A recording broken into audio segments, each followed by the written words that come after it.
This is from Saudi Arabia. And as you watch it, first, two things to note. Oftentimes when they do these cars, they actually rent them. They're actually going to use their own family cars. The second thing is, note what the guy's wearing. There's a guy who's going to be wearing a distinctly American hat. Let's see. Got to get the full effect, right? Now, this is distinctly Arab music, right? Oh, it's too loud. Okay.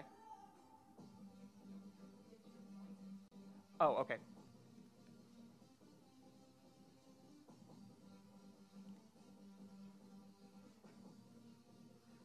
And you can just see how dangerous this is.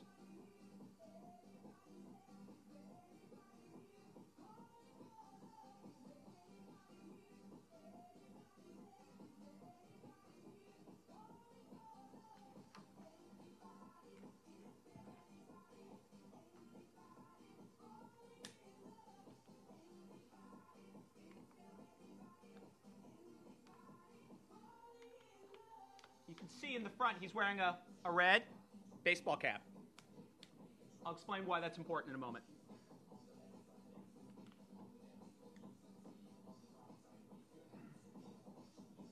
Are you in the backseat? No, happily not.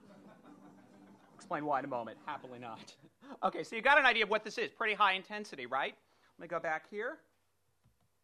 And get back here, see if I can make this go back to the slideshow. I guess I'll have to go back to the beginning.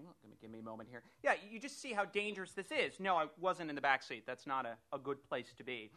And the reason for that is that drifting has been a major issue in Gulf society, particularly over the last 5 years, and it's become really dangerous. In 2005, there was an enormous accident that made headlines throughout Saudi Arabia when a drifter, a guy named Faisal al-Utebi, better known as Abu Kab, those who wears the baseball cap, wrecked a car with 3 young boys in it.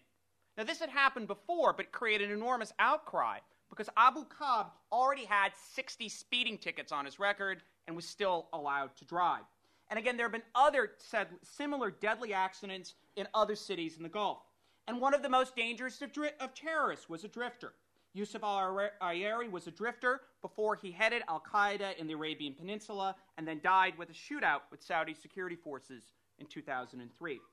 Drifting, especially when linked to other dangerous antisocial programs of young men, suggests that future gender questions in the Gulf that we have studied for years will not revolve around women, but will revolve around how to integrate young men, including those in their 20s and 30s, into society and make them productive individuals before they engage in behavior that is dangerous to themselves and to others.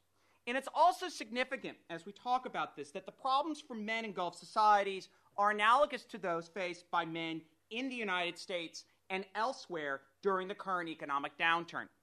A white paper produced by the U.S. state of Georgia's Department of Labor in 2009 called for the state to radically alter how it delivers social services to men, a significant percentage of whom, it noted, were in danger of becoming structurally unemployed.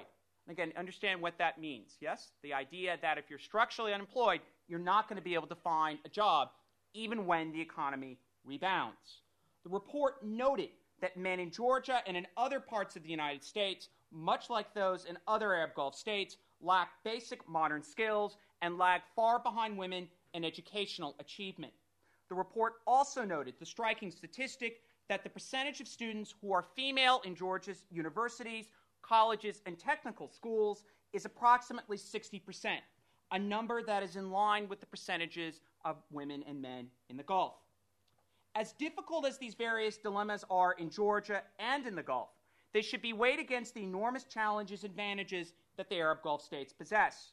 To begin with, they produce a product, oil, that is still critical to the international economy. Even if China, America, and other industrialized nations reduce their use of oil and adapt alternative fuels, this does not mean they, or anybody else, are going to abandon petroleum altogether. 50 years ago, Americans actively reduced their use of coal in favor of oil, but coal still accounts for 23% of all U.S. energy needs. These major transitions take time. Even when global oil use inevitably declines, the Gulf states will be able to fall back on their other investments in non-oil industries, which have the potential to yield significant growth. Although the Gulf states are facing enormous problems, by international standards, they are doing remarkably well. They may be angst-ridden, but they are also immensely rich. As the U.S. songwriter Cole Porter put it, they are down in the depths, but they are also in a rich man's heaven on the 90th floor. Thank you.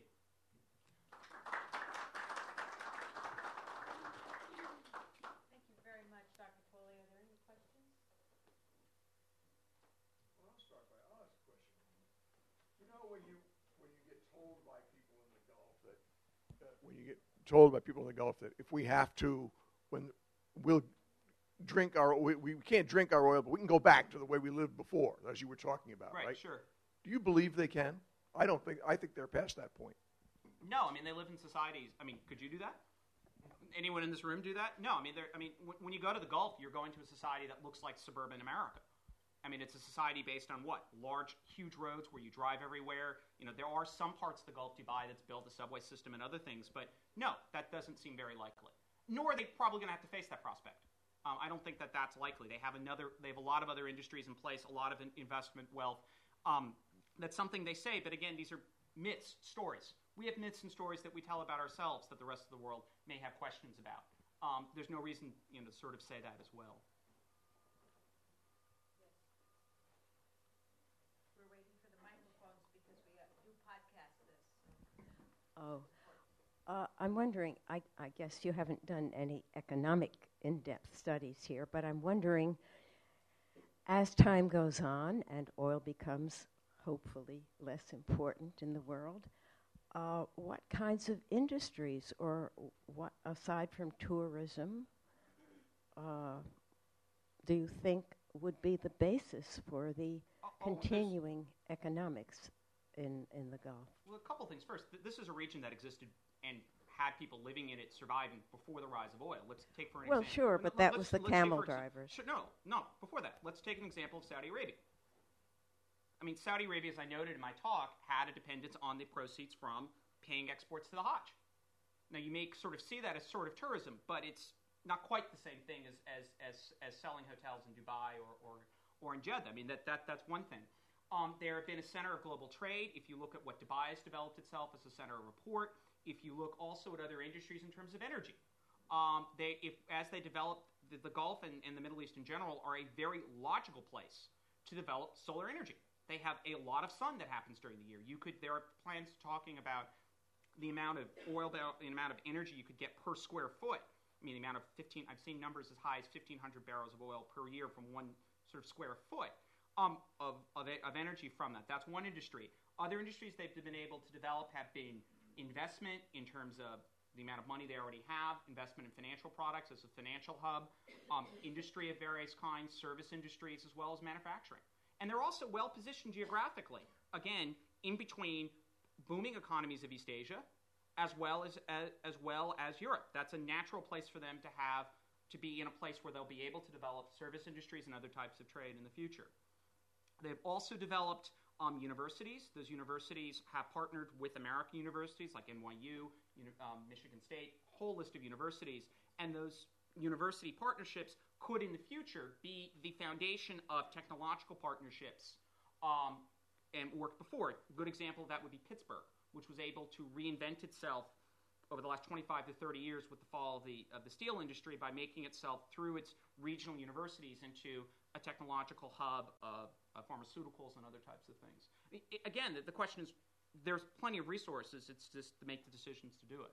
And they have the human capital to do it. I mean, that's why the foreigners are so important.